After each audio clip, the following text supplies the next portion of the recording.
Are you okay with the side of Sarah now? No, we won't go into details, but things are getting better, kumbaga. Yay! There's something I realized just a few years, especially with the pandemic. Anytime God can take us, anytime. Pwede ngayon, pwede bukas, pwede next month. I really believe that to be a good person is very important. Humility is very important. Kahit may kaaway tayo, huwag natin tagalan, kumbaga. I-wash na yan. Kasi, life is so temporary. Para sa iyo, sino ba talaga ang mas maganda? Si Christine Hermosa or si Lisa Soberano? Christine Hermosa. Ba't mukha mo? Maganda yung ganda niya. Demure, hindi bastos tignan. Basta si Lisa? Hindi, ano na siya, yung itsura niya, alam mong woman of the world. Ako yun. Basta ako yun. Talaga, kung talaga si Christine ako, si Christine Lisa. talagang mukhang demure na demure. Hanggang ngayon? Correct. Ay, sige. Ako si Lisa na lang. Kasi woman of the world. But she's very beautiful. Maganda siya. Consider naman Oo. talaga. Kaya lang ang ganda nga lang talaga ni Christine. Talagang, nandun yung classic beauty. Yeah. Si Lisa kasi may height eh. Correct. Alam mo naman na sa designer, gusto ko pa rin kahit papaano, height pa rin. Siya ang unang artista, totoong artista, na naka-eksena ko sa big screen. 1995 or 96, something like that. And Were then- you a fan of Gary back then? Actually, no. Hindi ka yung tahay, Oo, friend? Hindi ko siya masyadong, Hindi, actually, it doesn't find hindi ko me- masyadong bet.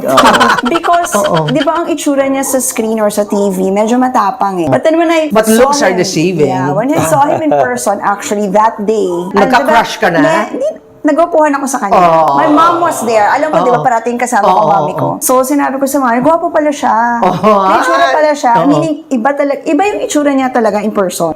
Mom is offered marriage many times by both men. but pero si Mama, ewan ko ba dito?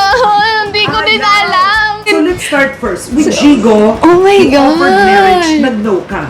No. Bata pa kasi kami Okay. noon.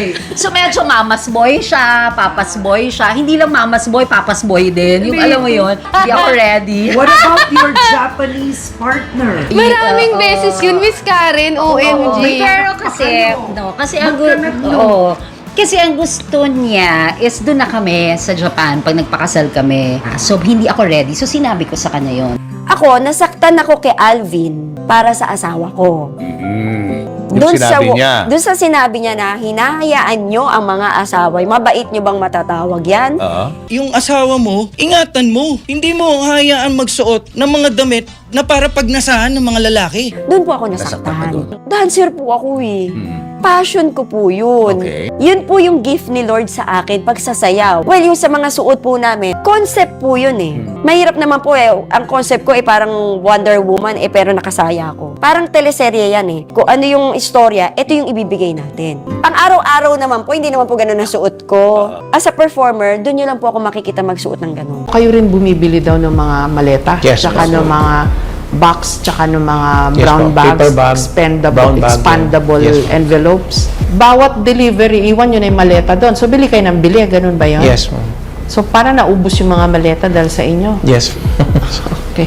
Kasi ma'am Kwan nasisira yung maleta. Oo. Kaya kailangan nilang bumili ng... Sa bigat ng pera, one-time use lang yung mga maleta. minsan babagsak daw nila sa bigat, wasak.